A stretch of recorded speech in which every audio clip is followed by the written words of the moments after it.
We now move to the keynote presentation for this evening.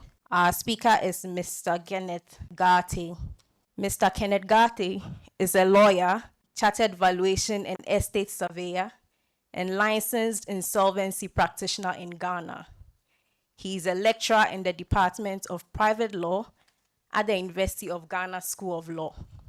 He has significant experience in corporate legal advisory and law reform consulting. Kenneth has long-standing research interests and publications in the area of corporate governance, insolvency and restructuring law, and financial law. Shall we please welcome Mr. Kenneth Garte. Good evening. I'm going to start with the background, and perhaps when I have gotten to where I need you to follow me in the discussion, it will be to, as highlighted in Marie's welcome address and also indicated in his invitation to us, the onset of the crisis, there was a recognition by industry experts, regulators, and even the banks themselves that much of what occurred during the 2017 to 19 crisis was attributable to weak corporate governance. And these weak corporate governance, for example, by poor board oversight, the issue about cross directorships between regulated financial institutions in a way in which powerful members of boards always had quite a strong lead over other members of the board. So my discussion is to set the tone for what the panel is going to discuss more in greater detail later this evening. So I'm just looking at banks, boards, and financial stability after the crisis. I'm going to do this quickly in 3 talking points. So first, the shared responsibilities and what led to the crisis would be my first talking point. And then the enhanced expectations of boards after the crisis. And then lastly, I would just finish off by seeing the reorientation towards financial stability, which we can expect in the discussion that follows. So weak corporate governance, as I have said, was at the heart of problems which emerged in the crisis, recognized by Bank of Ghana later, recognized by industry players, recognized by the banks themselves. So there's no point in, as Marie Antoinette said, there's no point in hashing this specific again.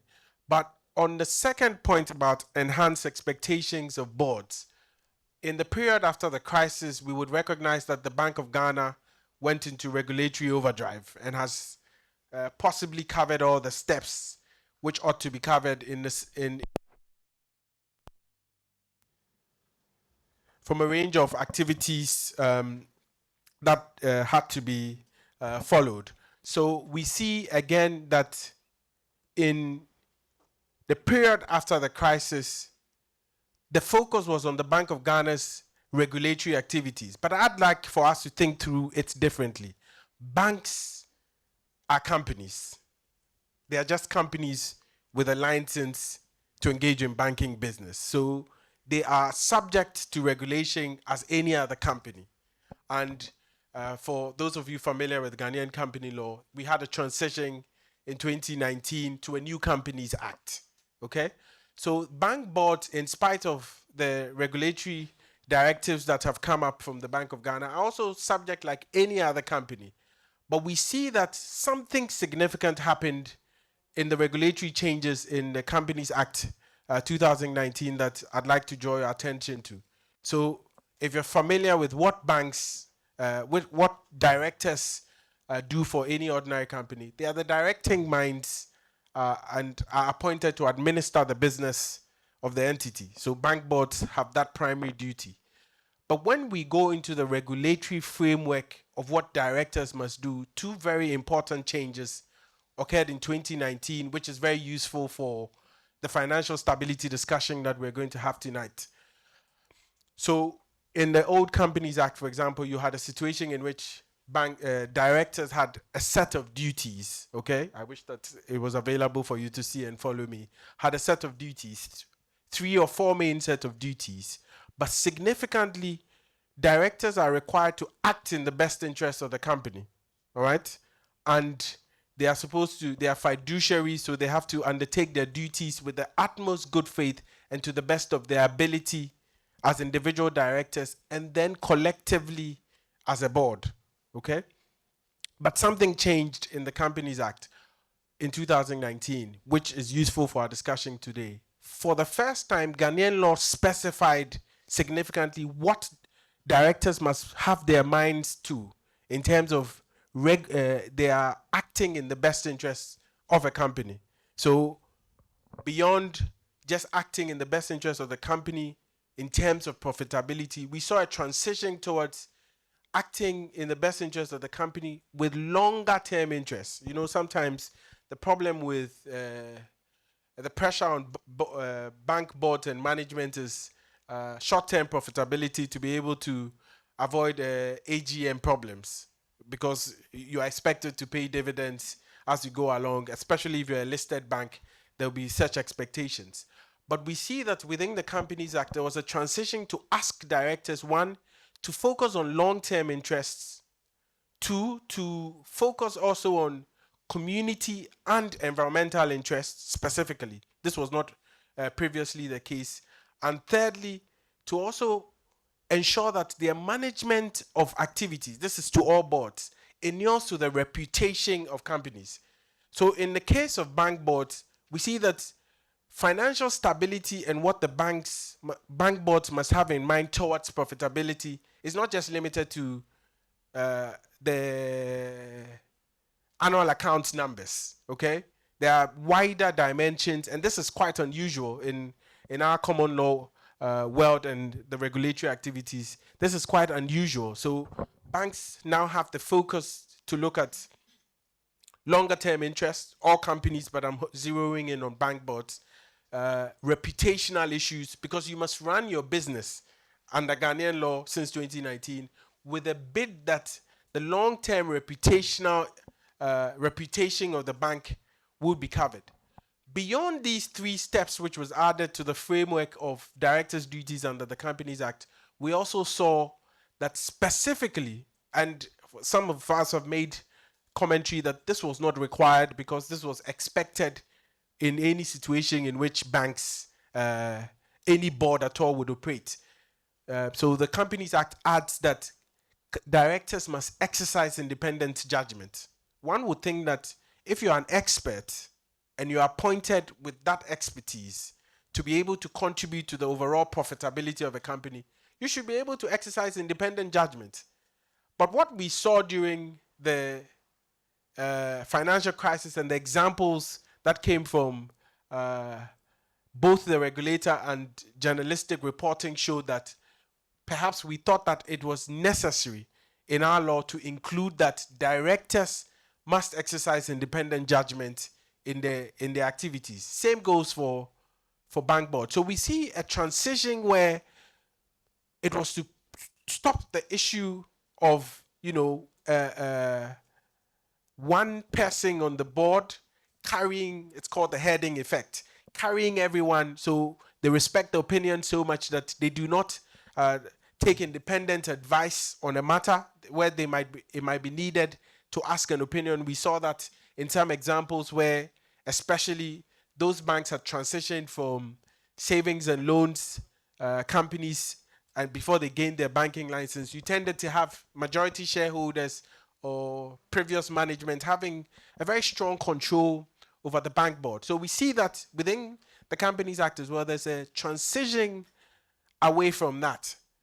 And so we in general company law, beyond what the Bank of Ghana has done in its regulatory directives, bank boards now have enhanced expectations. It is not like things were before, okay? And especially after 2018, I would have given examples that you would have seen.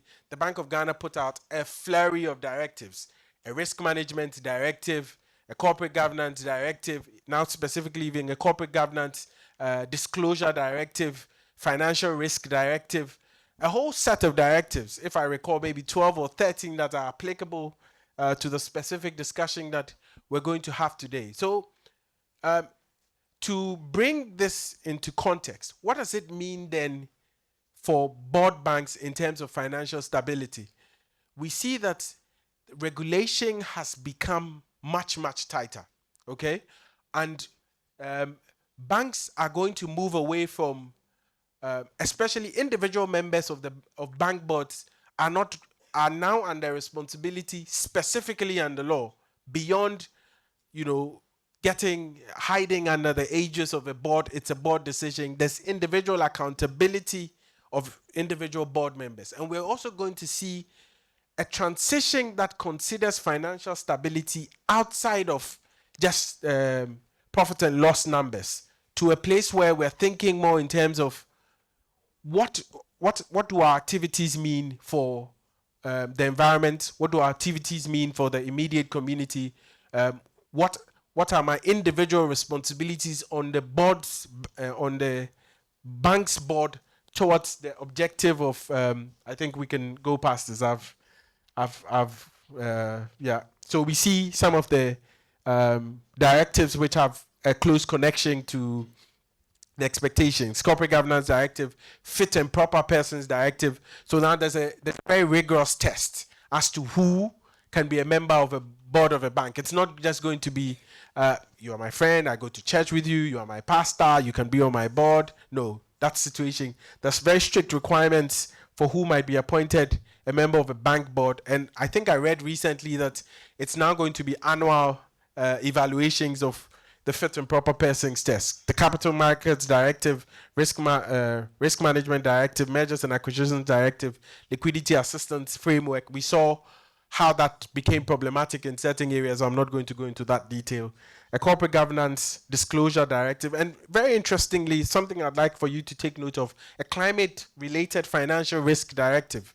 So we see that there's a connection between the changes in the Companies Act in terms of banks boards focus on the numbers beyond just the profit and loss dimensions to also include environmental and communal interests. You can move on. Okay, so what are we going to expect? Please move on. There's going to be group and individual accountability now. Individual board members are as accountable as the group. If you are a member of a bank board, it is no longer, you were never able to say before, but even now, you are more unlikely to be able to say, well, it was a decision, I could not have objected. You have much in the detailed risk management and prudential requirements, which have transitioned with the exercise of the Bank of Ghana's powers under the Banks and Specialized Deposit Taking Institutions Act. Of course, with the Fit and Proper Persons test now, board vetting and enhanced governance reporting is what is going to be expected. And like I've said a few times already, there's now a changing view of financial risk and stability considerations. So bank boards, in terms of thinking about their role in financial stability, must think longer term, okay? Must also have community interest in mind and must also think about the reputation of the bank. In academia, we tend to write a lot about these things. You can go, we tend to just read it ourselves or our students read it. If you're interested in an assessment of the period after 2020 and the Bank of Ghana's interventions and some views I have on it, I have a number of papers that you can go online. Once you go on Google Scholar, if you are interested and in that direction, it's available for you to read. Thank you very much. Thank you.